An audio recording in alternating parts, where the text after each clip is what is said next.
Natalia was singing as she brought a stack of papers. Her expression was one of confusion. What are these? Divorce documents, Despite the emotions pouring inside of me, I spoke in a calm tone.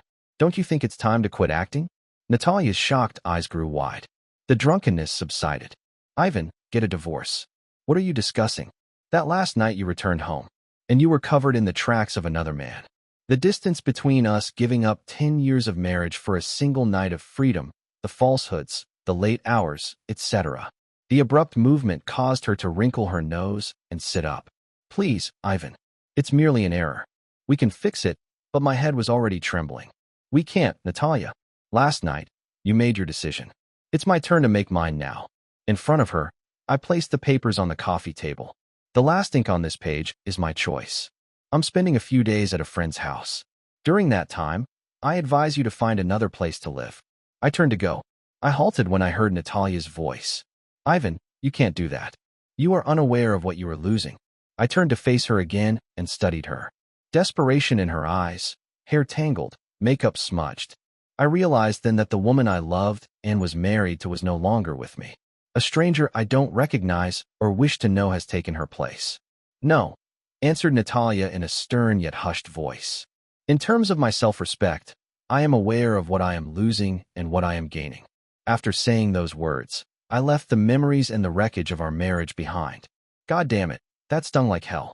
However, as I entered the automobile, I sensed something more than just pain. Determination. Natalia made up her mind. It's my turn to make mine now. And I made the decision to be resilient and strong. To be the type of man who, rather than being broken by treachery, will use it as motivation to become a stronger, better version of myself. It will be a challenging journey. Ivan Petrov, I'm not going to lie. And I've previously created something from nothing. I'm capable of doing it once more. I walked out of the abandoned house.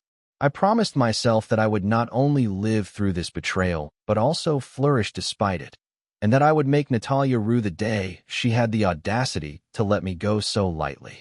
The days that followed were filled with pain and rage, interspersed with my moments of unwavering resolve. I poured myself into my task, finding comfort in the straightforwardness of physical labor and the simplicity of engines. Unlike people, cars are honest and trustworthy. You can diagnose, fix, and move on if something is broken. I wish relationships were that simple. I received a phone call one Tuesday afternoon.